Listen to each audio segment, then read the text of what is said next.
We're going to hop right into it because it is 10 o'clock and I don't want to be disrespectful of anybody's time. So thank you once again for participating in our weekly training. I really enjoy putting these presentations together for you, and I really want to thank you all for your feedback that I've been getting. The good, the bad, and the ugly. It definitely helps me to improve. And this is a topic that I wanted to bring about because I know there are a lot of caregivers who struggle with regulating their emotions. It's just a human thing. And I hope that by the end of this, you can be more mindful not only of your own emotional responses to things, but also those of the ones that you're caring for.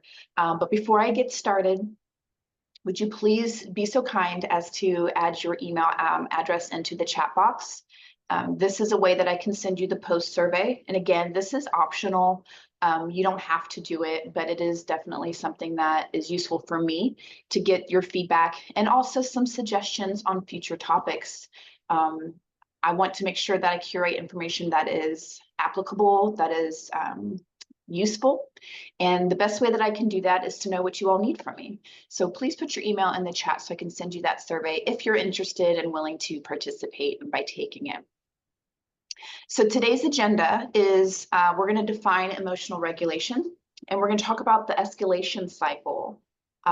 We're going to talk about emotional regulation and the brain and some strategies to de-escalate, and also some ways that you can regulate yourself and some key takeaways. So a lot of the information I'm going to share with you today is applicable regardless of your caregiving situation. We will talk about the biology of our emotional reaction to things. We'll talk about ways that you can help maintain your own emotional regulation. But I will mention a lot of this information in the context of autism spectrum disorder, because that is one diagnosis that I know just from getting your feedback that emotional regulation is definitely a challenge. And so I wanted to give you all some insight into why do meltdowns occur, right? Especially if you're taking care of a younger one who's already just biologically in their stage of development is going to have a difficult time. They're learning how to regulate their emotions. But if you add like sensory processing issues and things like that on top of it, it does become a more difficult beast to tame. And so I'm going to give you some information about emotional regulation and meltdowns as far as autism spectrum disorder is concerned. But I think the information I'm going to present today is applicable for anybody, regardless of diagnosis or lack thereof. So again, I appreciate y'all taking time to spend to get this information with me today, and I hope it is useful for you as we move forward. And so what is emotional regulation? Well, it is defined by Cornell University as a person's ability to effectively manage and respond to emotional experiences or emotional stimulation. And so, let me move my screen there. Okay, so there's really no surefire way to regulate your emotions when you're overwhelmed, but especially if you're, again, handling an autism meltdown or taking care of someone who has autism, it can be really difficult to find that sweet spot of emotional regulation, right? But the best way, I think, to regulate emotions is to understand where they're coming from, why these meltdowns are happening, what is going on in the brain. And you all know that I feel education is a great tool to cultivate compassion. And so I hope at the end of this, you have a better understanding of your loved one and why they behave the way they do, why they respond to things the way they do. And just, again, to kind of really facilitate that growth of compassion in you as a caregiver. So let's talk about the escalation cycle. So this is going to be, this is a cycle I think we all go through when we are emotionally dysregulated. But again, this is going to be in the context of autism spectrum disorder, but it's applicable to all human beings, I think, because we all experience emotional dysregulation from time to time. So meltdowns might seem unpredictable or like they just kind of come out of nowhere, but there is a clear pattern that happens before, after, and during a meltdown, okay? So the way we must successfully prevent meltdowns, we have to be able to identify early warning signs, right? Know when we're going to intervene, how we're going to intervene, what environmental factors are triggering meltdowns, and understanding how to manipulate our environment to prevent them. And then also how to plan and teach replacement behaviors that can help your loved one effectively communicate their needs more so than their behavior. So this diagram represents what happens to a person's emotional state when dysregulation or a meltdown occurs. So first, of course, you have the calm, right? That's where everything's going the way that you hope it goes. Everybody's happy, everybody's good, right? But then the trigger will occur. And so the trigger will happen. It can be really anything. This is why being aware of what sets your loved one off is going to be really key, because it's not a one size fit all. But after that trigger happens, your loved one is no longer in a calm state, right? They've been disrupted. That trigger is the turning point that could lead to a meltdown, depending on what you do next, okay? So at this point, your loved one's sympathetic nervous system, which we're going to go over a little bit more in depth later, that's what's getting activated. And so there's a lot of changes that start happening inside the body. So recognizing the trigger when it occurs and start using those strategies that we'll talk about later to prevent that trigger from turning into a meltdown is going to be very key for you. So I think in many of us, when we're caregiving, we get to know our loved one very intimately, right? We get to know a lot of things about them just by observing, right? And what works, what doesn't work, what triggers, what doesn't trigger, what calms, what soothes, right? And so you're going to know probably better than anybody what the triggers are and how you can de-escalate that. So if you realize and intervene that trigger, there's an 80 to 90% chance that you're going to prevent that situation from getting worse. Okay, so that's why being aware is very, very important. But again, there's a learning curve, right? You might not know what the triggers are because you haven't thought to look for them, right? So after this, maybe you'll start making note of those things. After the trigger is the agitation. So this is where you want to intervene as quickly as possible. So once your child reaches that state of agitation, you're going to start seeing that increase in those challenging behaviors. But if you have intervened successfully during the agitation stage, you have about a 30 to 40% chance of preventing that trigger from escalating into a meltdown. Okay, so during this stage, you're going to notice behaviors like, are they able to stay on task or not?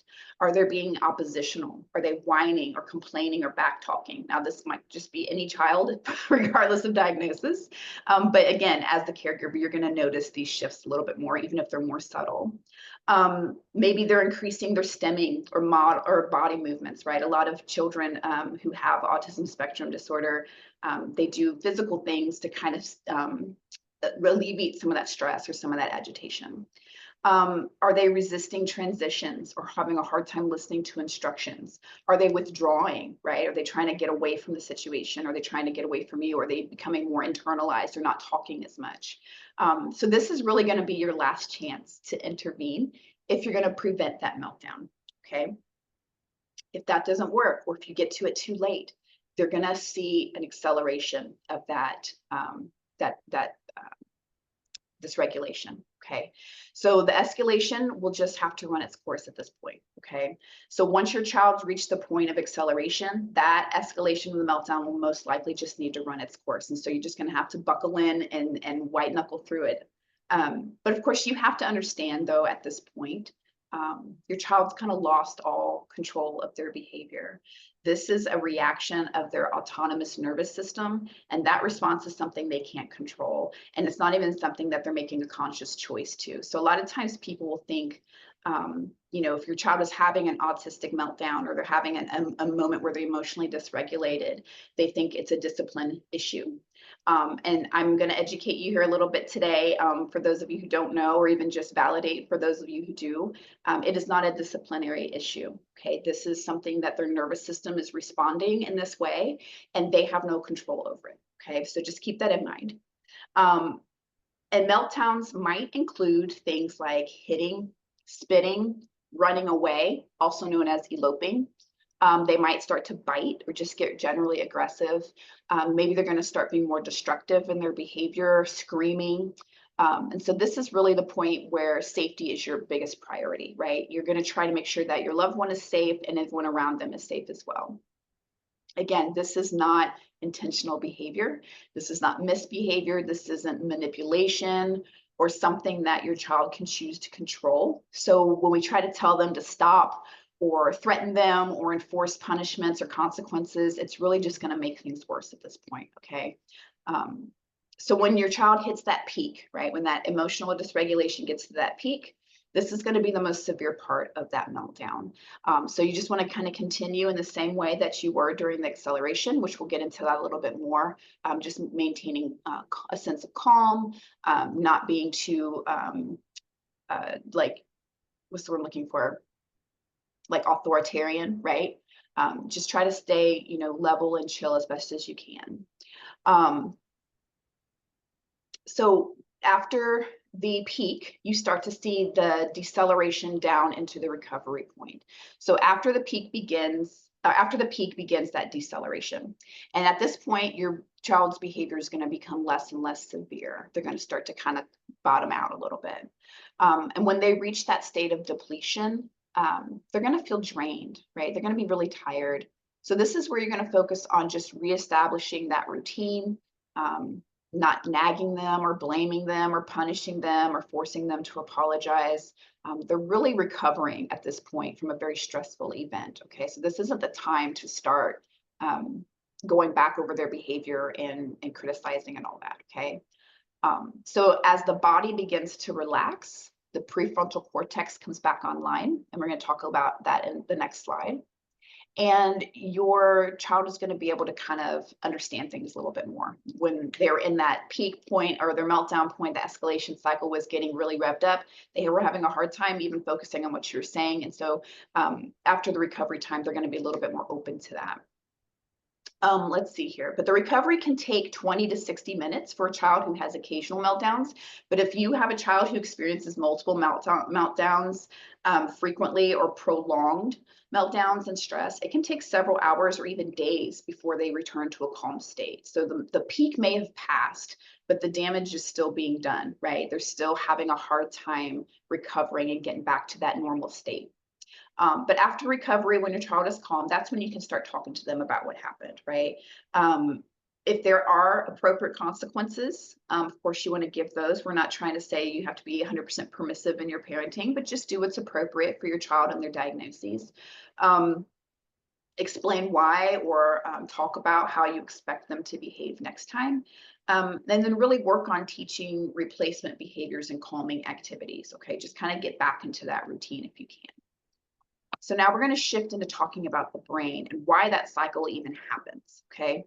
So some common signs that someone might be getting close to a meltdown, of course, that's going to be an increase in their agitation, right? Maybe they're going to feel more distressed. They're going to have difficulty communicating and, of course, regulating those emotions.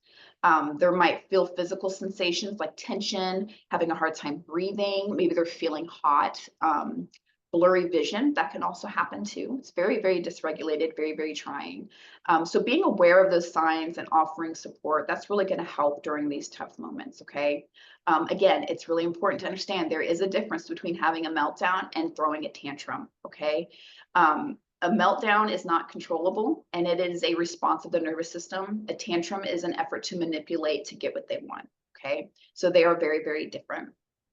But of course, recognizing those signs between a tantrum and a meltdown is going to be really, really important for you as a caregiver to help de-escalate those meltdowns, especially if you mistake a meltdown for a tantrum and then you treat it as a tantrum and then it just escalates into a meltdown.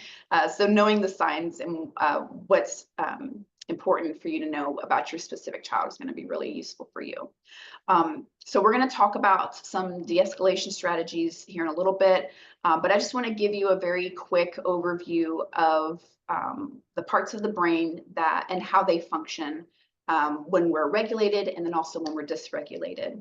So the forebrain is known as the prefrontal cortex. That is the part of the brain where we are able to think, right? That's the thinking part of the brain. That's also controls our executive functioning, our reasoning, problem solving, things like that. Okay, this is kind of what we consider like higher thinking, right? And so when this is regulated, your child's forebrain, it's engaged, it's ready to learn, it's good to go. The midbrain is known as the limbic system. And so that is the feeling part of the brain. So that's where our emotions are experienced. So when this is engaged, there's going to be less connection with that thinking part of the brain. Okay, so when your emotions are engaged, your thinking can kind of shut down. okay?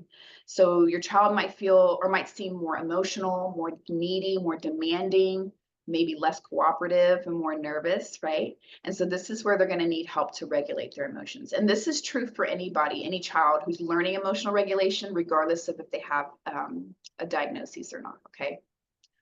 And then the final one, the hindbrain. So this is the brainstem and the amygdala. So the amygdala is that survival part of the brain, right? This is what controls our fight or flight instinct. And we're going to talk about that a little bit more as well. So when this is engaged, there is no connection to the forebrain. There's no connection to the thinking part of your brain.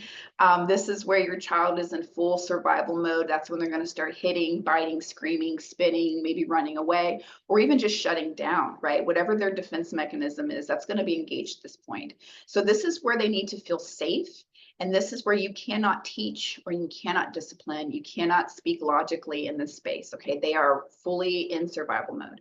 So this is, I think it's important to know that the brain's response to stress, to what we feel is, panic, that kind of stuff, it's really, really difficult. You cannot just shift yourself out of that space. Okay. And so hopefully that information will help you going forward when you do engage with your child, that you're realizing that there's certain things that are just not going to get through to them, and that's okay. So here we're going to talk a little bit more about the sympathetic nervous system and what it does when it's triggered, okay? So this is just a network of nerves, and this is our body's built-in alarm system. I know if you've been on any of my trainings, when I talk about, stress and things like that, I often try to incorporate the nervous system because it's such a key component. Understanding it helps us to navigate it. So when we are stressed, when we feel in danger, whether that's real or perceived danger, this is going to increase the activity in the sympathetic nervous system. Okay, it's going to become engaged. And so this system controls our fight or flight instinct, right? So it's that part where if you are in danger, you're either going to stand your ground and fight against it, or you're going to haul butt out of there. You're going to take off. Okay, so it's important to understand that this system, or it's important to understand this system if we want to understand what's taking place in our child's mind when they are emotionally dysregulated and having a meltdown. So anytime you or your child or any human being is in a stressful situation or a threatening situation, that's when this is activated. And again, this is not anything we have conscious control over. We can't say, I'm not going to engage my sympathetic nervous system when I'm stressed. Okay, it just will happen. Okay, it's just like breathing or swallowing or blinking. It's just going to happen. Okay.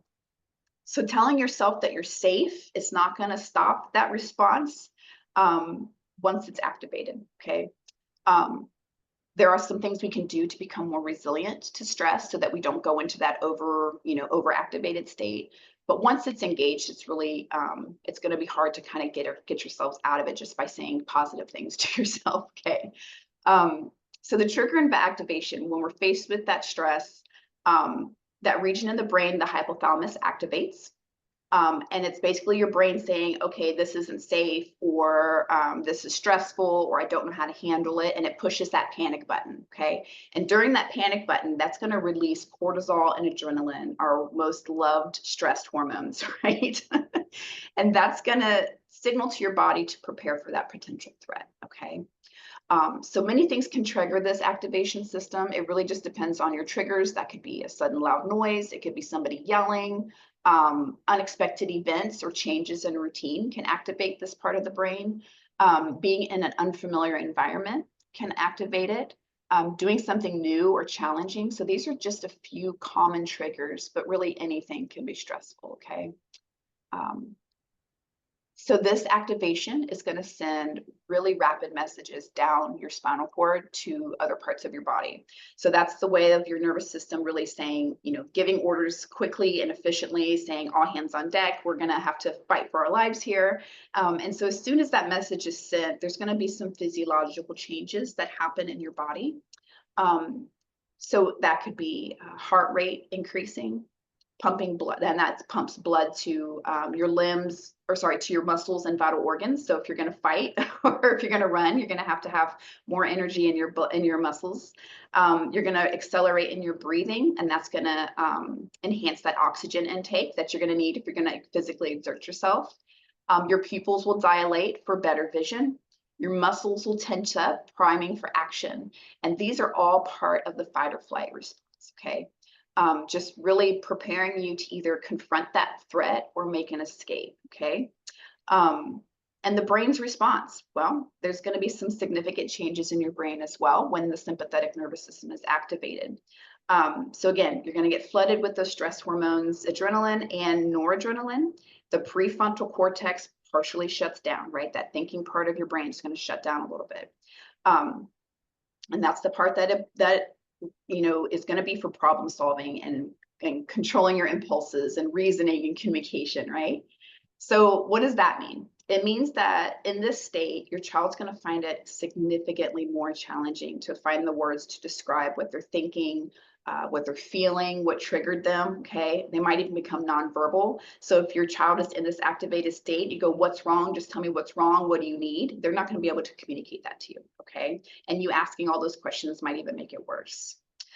So it's really helpful to remember that your child isn't listening to you when they're dysregulated, and it's not a conscious choice, okay? They're not trying to be difficult. It's an automatic response that's happening in their brain, okay? And the more immediate and severe the threat appears, the more significantly that prefrontal cortex will be impacted, okay? So if you ever wonder, if your kid's kind of in freak out mode and you're asking them what's wrong and they just won't tell you, they can't, okay? They can't. So about 20 to 60 minutes after that threat has passed or that trigger has passed, the body's going to start to normalize and recover from that fight or flight state. And then the parasympathetic nervous system takes over. And that's when we like to call the rest and digest space, okay, where everything's kind of calm and you're back in the green, right? You're not in that super hyper red space. So what does fight or flight look like in children? So we know, again, it's automatic and it's triggered in stressful situations. But what do those behaviors look like? And so this could be a great way for you to kind of notice when your child is kind of gearing up into that space where they feel threatened and they feel stressed, okay? So that fight or flight is that survival mechanism. But of course, in modern society, we're not actually going to fight anything and we're not going to run off, right? So the behaviors are going to look a little bit different. So first, aggression, right? So hitting, kicking, biting, shouting, okay? They feel under threat. That makes sense, right?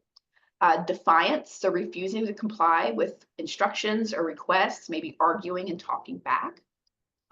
Destructive behavior, so maybe breaking toys, throwing things, causing just general damage to their surroundings, okay? That could be their fight response engaged, right? And flight looks like avoidance. So maybe they're physically leaving the room, right? Maybe they're hiding or they're trying to find ways to distract themselves from whatever's stressing them out. Withdrawal, so that's social withdrawal, becoming unusually quiet, maybe even covering their face. Rushing through tasks can also be an indicator that they're in fight or flight mode. So hurrying to finish tasks or skipping them altogether if they cause a lot of stress. Sorry, I forgot to turn my phone down and it's ringing. And I noticed this. Now, my children do not have an ASD diagnosis, but they do have an ADHD diagnosis. And there is a lot of overlap in those symptoms. And so I can tell when my kids are kind of getting to the space too, when they are rushing through tasks, especially like schoolwork makes them very stressed.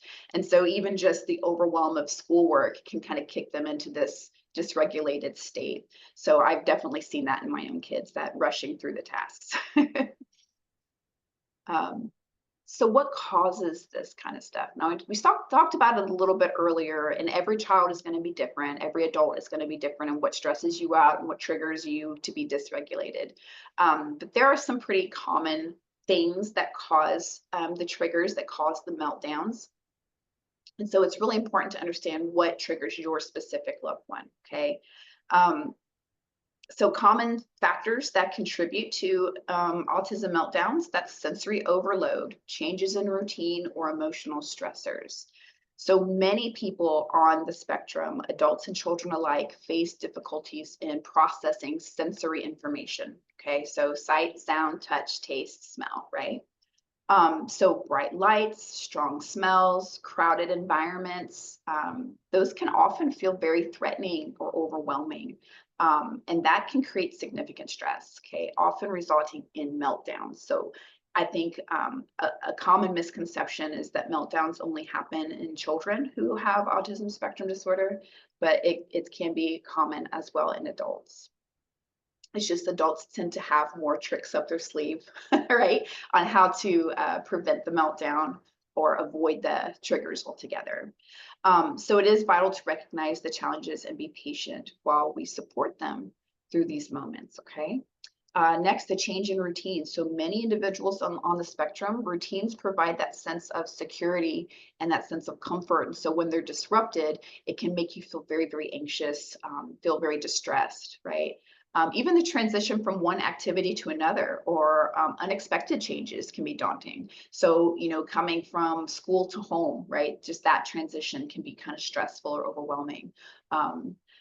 And you think, well, you're just getting in the car and driving home, right? That's not a big deal. But again, it's that overload, it's that sensory problem processing issues and things like that. That change in routine can disrupt a little bit.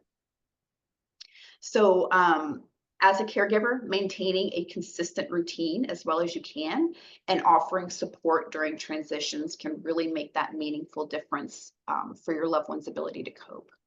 And emotional stressors. So we all get stressed over emotions, but anger, frustration, disappointment, right? That kind of stuff can trigger meltdowns, especially, I mean, if you think about it, you have like a little one who maybe, or I want to wear the pink shirt instead of the blue shirt. And then you tell them, well, the blue shirt's dirty. So they're or the pink shirt's dirty. So then they get disappointed and that can trigger that emotional stress, okay? And it can make them feel very, very overwhelmed emotionally.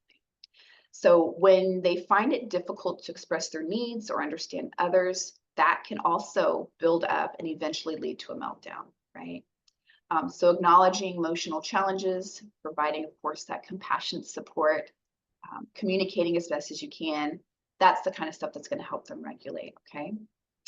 Let's see the next slide.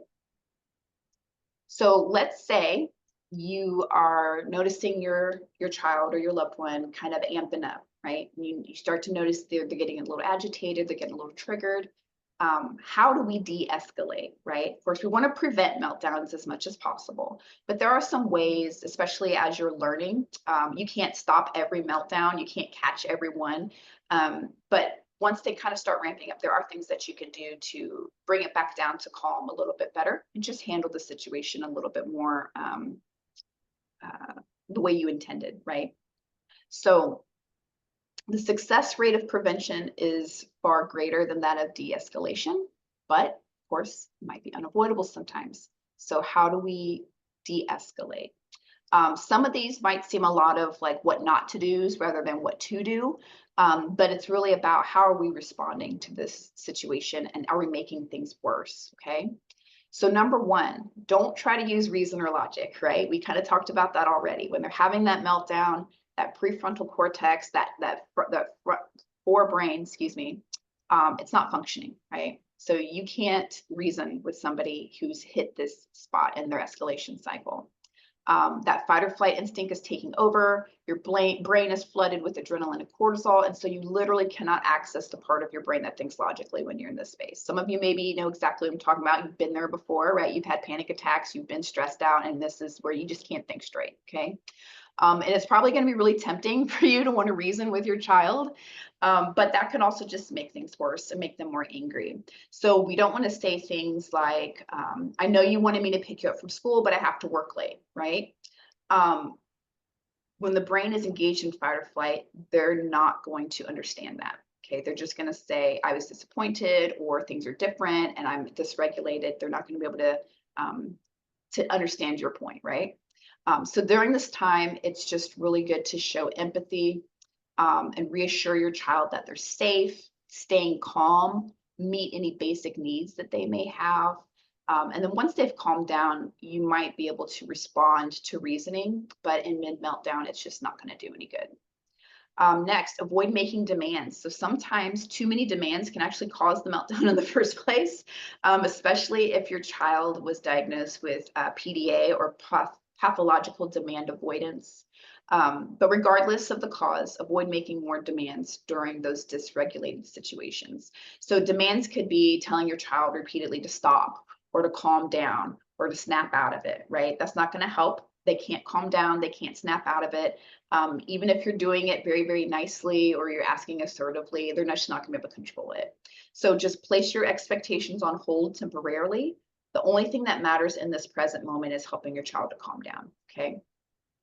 Number 3, don't yell to be overheard by a screaming child. Um, Yelling, of course, just makes you appear threatening, and that's not going to de-escalate anything. Once that instinct is activated, it's just important to understand that your child's brain is perceiving a threat, okay? And they need reassurance that they're safe. It might just be a crinkly sock on their foot, right? It might just be, something goopy on their hands, to where, you're looking at it like this isn't that big of a deal, but your child's brain is interpreting that information as a threat, okay? And you might think, hey, well, my kid knows I'd never hurt them. Of course they do. But again, when your brain is not braining the way it's supposed to brain, it's going to be really hard for you to logically understand what's going on, okay? So the brain is really just acting on instinct. So anything that seems threatening is going to worsen the situation. So yelling, right, is going to definitely seem very, very threatening. If your child is screaming, don't try to yell so that they can hear you. Wait until they stop and then speak to them calmly and with empathy, okay? Validating their feelings, not their actions. Okay, sometimes, especially if you're an outsider looking in and you've never had to take care of a child who has autism, you're gonna see it like, well, you're just letting your kid get away with everything, right? You're gonna see it as permissive parenting, right? But those of you who know that's not what it is at all. But we do want to validate their feelings. Everyone has a right to feel the way they feel about the situation, right? So one thing you never want to do is shame your child for feeling the way that they feel, right? And you know me, I'm going to say don't shame anybody for feeling the way they feel, but especially a child, right? They're just learning about their emotions. They're learning about their place in the world. And so we don't want to interject that shame if we can avoid it. Validating your child's feelings, that's going to show that you accept their thoughts, their feelings, and their sensations, right? It shows that you're on their side. Even if you don't think they have a reason to be upset, they obviously are upset, right? So we just try to put ourselves in their shoes. And we can say things like, it makes sense that you're upset right now, right? Or if that happened to me, I'd be upset too, right? Just really making it normal for them to feel the way that they feel. And we want to use words like because instead of but, right? This is what we call emotional coaching. So an example would say, it makes sense that you're upset right now because you really wanted the orange cup and not the blue cup. And because it's hard to not get what you want sometimes, right? Instead of saying, well, it makes sense that you're upset, but you really shouldn't act that way, right? That's shame, okay? So we don't want them to feel shame for having emotions. We learn a whole lot about ourselves and the world around us through our emotions. It's just the action that needs to change, right? It's okay that you're upset, but we need to work on the action that came out of that, okay? Next, respecting personal space. Everyone's got a personal bubble and everyone's bubble is different, but regardless, that bubble is going to get bigger with heightened emotions. So you might want to stay back a couple feet from them, right? Unless they ask you to come closer. Don't try to touch them, hug them, or pick them up. Of course, unless they're in danger, you can do those things.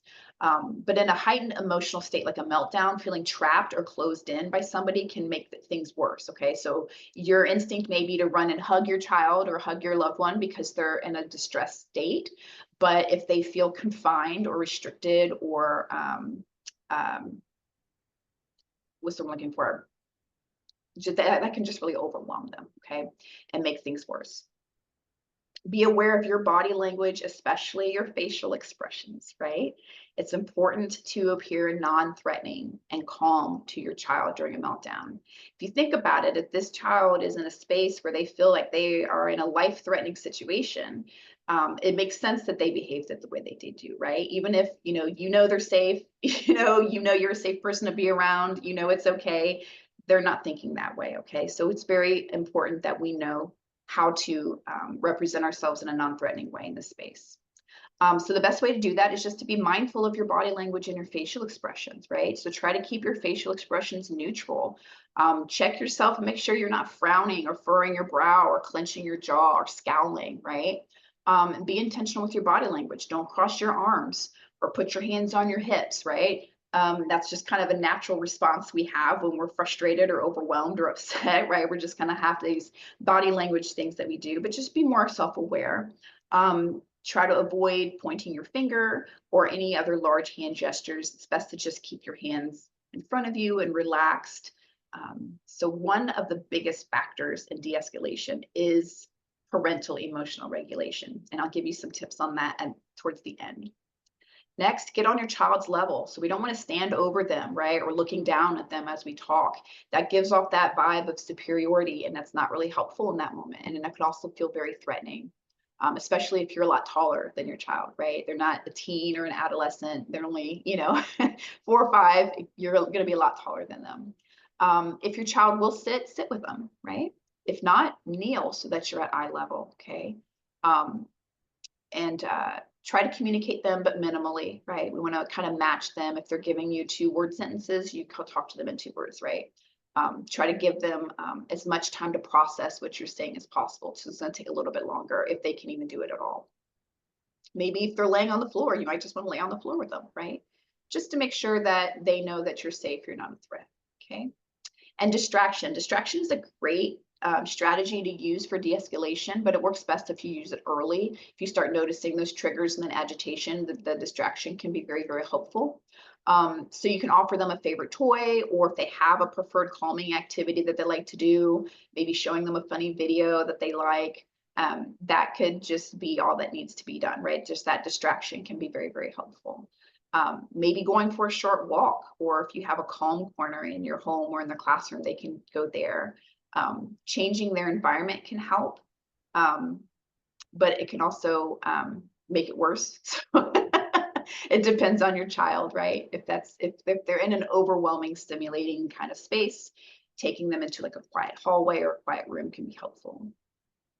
And of course, this doesn't mean that your child's going to get away with their behavior. You're just trying to get them to calm down, right? You're trying to get that nervous system deactivated so they can hear you when you start to tell them what they need to know, okay? All right, and then next, reflect on your child's wants and needs. So reflective listening shows you're listening to their concerns, even if they're communicating them very poorly. And so reflective listening sounds like, so you're used to saying you're upset because you really wanted your pink shirt today, or you didn't want your aunt to pick you up from school. Do I have this right? Like you're hearing what they say and you're saying it back to them so that they know that you understand what they're saying, okay? And if you're lucky enough to get a moment where your child says yes to your reflection, that's going to open an opportunity for you to validate their feelings and help them calm down, okay? But again, they may not talk to you at all, okay? And that's all right. Next, acknowledge your child's right for refusal, okay? So children can suddenly become a lot more likely to cooperate when they don't feel like they're being forced to do something, okay? So this is especially true, again, if you have a pathological demand avoidance diagnosis. So acknowledging it right away by saying, you're right, I can't make you do X, Y, and Z, but explain why you would like them to choose to do what you ask and provide a logical consequence. So an example would be, hey, you're right, I can't make you clean up your toys. However, we can't play outside till they're put away, okay? So you're allowed to set boundaries and you're allowed to let them choose, but keep in mind the strategy is really only effective when it's used early. Before that, the escalation is gone or has gone way further than you wanted it to. But if your child is in a meltdown, they're not going to be responsive to those logical consequences. Next, answer their questions, but ignore targeted aggression, okay? So if your child asks a question during a meltdown, even if it's asked inappropriately or rude, we still want to be calm when we answer them, okay, and provide concise answers. But you also want to ignore aggressive statements that they make towards you. So an example would be if your child yells, "You're the worst parent in the world," we don't respond or react to that, okay? We just keep our talking to a minimum using short responses, and we answer their questions and nothing more, okay? We don't need to jump in and defend how great of a parent we are in this space because it's not going to do any good, right? Those are conversations we have afterwards. And then finally, silence. Sometimes total silence is what's going to help your child to begin calming down, right? Especially if they're having that overload and you talking to them is just adding to that overload, okay? So stop talking altogether, both to your child and maybe anyone else who might be around. Try to take slow, deep breaths when trying this strategy because if you breathe deeply to where it can be heard in the silence, that might trigger your child to kind of mimic that breathing, right? And it models that calm space. Okay, so you're really just acting as a lifeline to them, right? They're kind of in this spiral, and your calm presence is offering them something to anchor to so that they can recalibrate. Okay. So, how do we regulate as caregivers, as parents, as people who love those who are in a dysregulated state? Um, it's really important for us to stay calm because our loved ones are looking to us to know how to regulate, right? To know how to behave when they're stressed. So it's crucial for us to be able to regulate our own emotions so that we can help regulate our children, right? Children co regulate off of us, okay? So here's some simple tips that you can use to regulate yourself. A lot of this is just standard self-care stuff, okay? This is going to be the stuff that is going to build your resilience to stress. So that way, when you are triggered emotionally, you're going to have a better chance of reining it in and not hitting into those spaces, those fight or flight spaces that you're trying to help your kids get out of, right? So number one, take time for yourself, okay? Easier said than done, I do know, okay? But if we prioritize it, it can be more frequently than it is now, okay? It's important to have time away from your children, from your loved ones that you're taking care of. So you might just enjoy spending time by yourself. You might enjoy spending time with other adults. Do whatever replenishes you, okay? So that could even just be 10 minutes a day, okay? Something that's just for you. Next, prioritize transition times. So I know earlier we talked that transitions from one activity to the next or one place to the next can be triggering. If we prioritize those transition times as times to have a moment of calm, that can help regulate, keep you regulated and also your loved ones, right? So have you ever noticed that your kids might act out most during transition times like bedtime, end of playtime, coming home from school, okay? Transitioning from one task to the next can overstimulate the brains. So adults have difficulty with this as well. So a good way to help with the transition is to do something you enjoy during a transition. So like for me, I like to listen to podcasts on my way home from work or music I like to listen, music I really enjoy. And that is just a way for me to decompress. So maybe you make a family rule, like maybe for the first 30 minutes home, everyone takes some calm time alone, right? Where you get home from school, you put all your backpacks and whatnot away, and then you just immediately go into quiet time for 20 or 30 minutes. That can help just kind of with that transition from one space to another. Next, breathing techniques. Okay, we've talked about breathing in the past. It seems too good to be true that you could just breathe your way through it and be fine. That's not what I'm saying, but it helps. It's a tool in your toolbox. Okay, again, you're trying to regulate your nervous system. And so taking deep breaths, using breathing exercises, that's going to signal to your body that you're safe. And it's not going to flood you with cortisol and adrenaline, right? It's going to keep you in a calm state. So breathing techniques work in the moment, and they also help if you do them as a regular practice, whether that's through meditation or yoga, or even just, sitting on your porch in the morning and having that cup of coffee and breathing. That's going to build up that resilience to stress. Okay. So you can find breathing exercises on the internet, a million of them, right? Probably more than you'll ever use, but you can find them, find what works for you. Next, spend time having fun, right? A lot of the times we miss this step in our day-to-day life. We just move from one task to the next. I mean, we never really have that time to just enjoy our day, right? So make sure that you and your loved ones spend time having fun each day. So reading a book, playing outside, having a family game night, watching a movie together. Me and my husband will, I'll collect funny videos throughout the day, and then at night we'll go through and watch the funny videos together and just crack up. So these are the experiences that help promote healthy bonding with your loved one, and also just to give you that time to decompress, okay? And finally, exercise. Exercise is really, really important when it comes to managing stress. It helps to decrease anxiety, it helps to decrease depression. The Mayo Clinic says that exercise can make a statistically significant difference in improving anxiety and depressive systems because it releases those feel-good feelings or those feel-good endorphins into the brain. Okay, so it's all about the brain and how homegirl is doing, right? If she's stressed, it's going to be hard for everybody. But any exercise is good exercise, okay? You just go at your own pace and find what works for you, okay? And it's okay to have times where you feel overwhelmed, all right? If you don't feel that self-care is enough for you, it's okay to seek help from a professional. Many mental health providers will offer virtual sessions. If you have barriers to access, right? Maybe you live in a space where it's very, there's not a lot of therapy around you. There's ways that you can still get the help that you need. And of course, I will always plug myself as a resource for mental health. If you need a care chat with me, just let me know and I will schedule one with you, okay?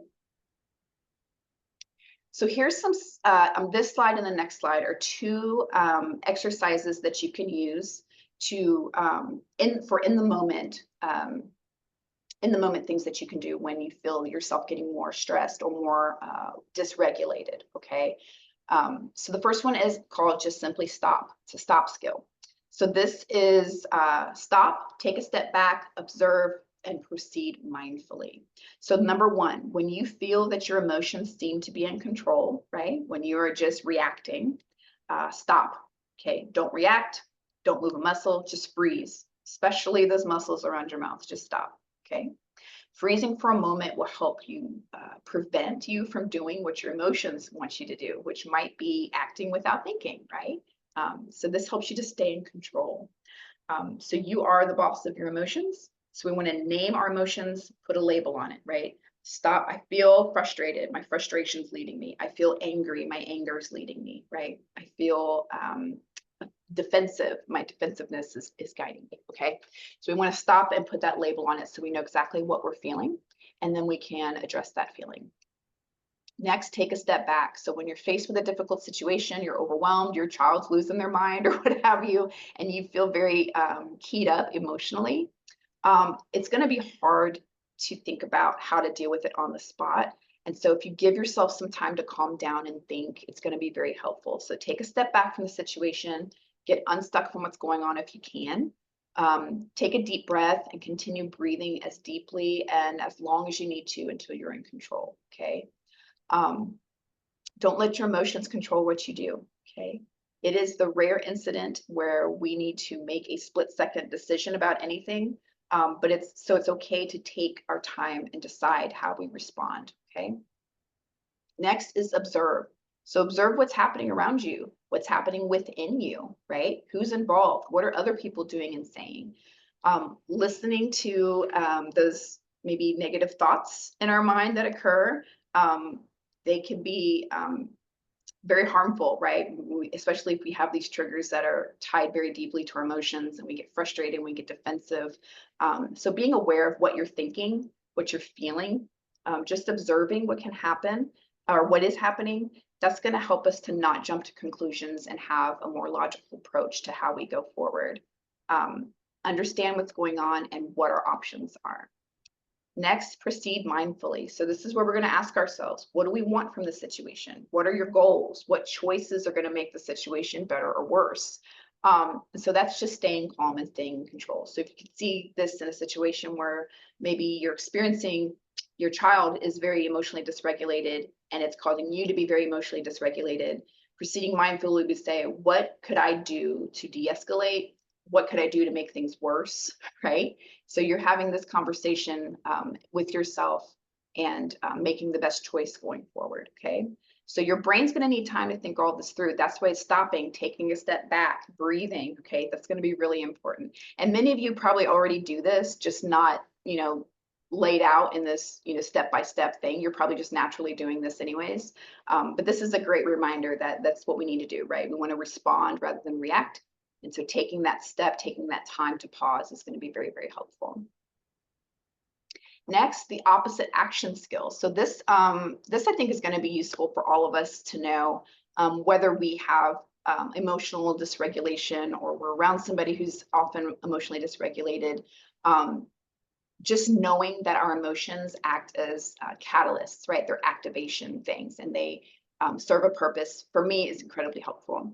So all emotions activate us to respond, and the type of activation is biologically wired, okay? So the opposite action skill is going to allow us to choose to respond in the opposite way from what our biological response would activate us to do. Okay, so this is where mindfulness is really going to play a key role.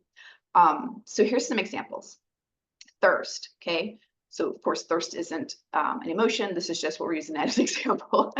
So thirst tells us that we need to hydrate, and that activates us to drink water, right? Same with hunger. Hunger tells us that we need to give our body fuel, and so it activates us to eat.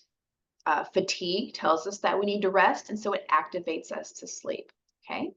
So when we're talking about emotions, they're useful for our survival, right? But we want to make sure that we are being thoughtful the way we respond and how we act. So the first one, anger. Okay, so anger gets us ready to attack, and it activates us to attack or defend, right? So the opposite of that would be to show kindness and concern or walk away. Okay, so if you're angry and your biological response is to be defensive and go on the attack, or to defend or go on the attack, the opposite response would be to consciously choose to either walk away or show kindness to that individual or that thing that's making us angry. Okay.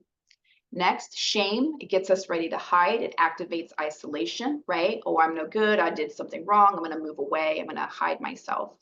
But the opposite response would be to raise your head up, give eye contact, shoulders back, to physically posture yourself in a way that shows pride, okay, can combat shame. Next, fear. So fear is going to get you ready to run out of there, right? To hide, to escape danger, okay? And the opposite would be to go towards it, stay involved, build courage. Now, of course, I'm not saying if you're afraid of getting run over by a truck to face your fear and run out to the middle of the street. That's not what I'm saying. But if you are feeling fear in a situation where maybe it's more like a psychological threat or an emotional threat or something like that, not like a physical threat, you want to kind of go toward it and be courageous, right?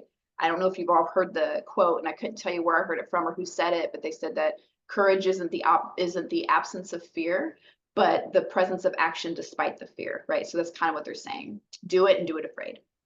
Next, depression. So that'll get you ready to be inactive, right? It's going to activate you to avoid contact or to avoid action, right? To kind of shut down. So the opposite is to get active, right? Get around people, get around things that you enjoy, right? That's the opposite action skill. And then the last example is disgust. So that can get us ready to reject or distance ourselves. It activates avoidance in us. And so the opposite would be to push through and get through that situation, okay? So this, of course, can be more helpful for you as a caregiver, I think, than a child who's actively experiencing an emotional dysregulated state or a meltdown. Because if you feel, if you're feeling frustration, or if you're feeling anger, you feel like you need to defend yourself because the child's calling you the worst parent on the planet, right? The opposite action would to be show that child kindness, right? And not to feel like you have to defend yourself. So I hope that made sense. I hope I explained that well. All right, so what are some important takeaways for you as parents and caregivers?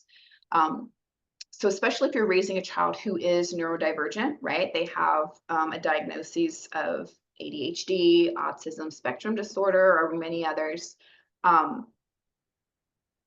They may spend more time with their stress response activated than their neurotypical peers, okay? Especially if you're struggling with sensory processing, right? Or rejection sensitivity, right? That engaged nervous system is gonna be engaged more frequently in people who have those diagnoses, okay? So recognizing, again, the signs of overwhelm, right? Understand when they're stressed, what's causing that fight or flight to be triggered or activated, okay? Recognizing the signs of when that individual is triggered or activated, that's going to help you to respond appropriately and quickly, okay?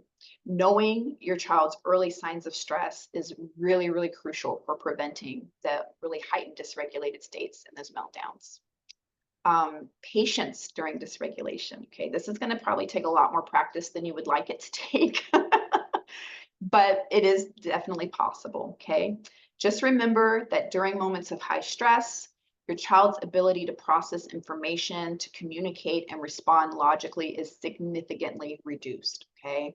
Their prefrontal cortex is not fully operational and they cannot control it. So that's when you have to be able to control yourself so that they can learn from you, okay? Number 3, wait for calm. So understand that it takes some time for your parasympathetic nervous system to engage, okay? And calm that body down after the stress is gone. So attempting deep conversations or logical reasoning, that should wait until the system has had time to return the body to a state of calm, okay? And it could even be the next day, an hour later, a day later, 2 days later, depending on the intensity, okay? Co-regulation. So knowing that the parasympathetic nervous system needs that time to help the body recover from a high stress state is going to be important.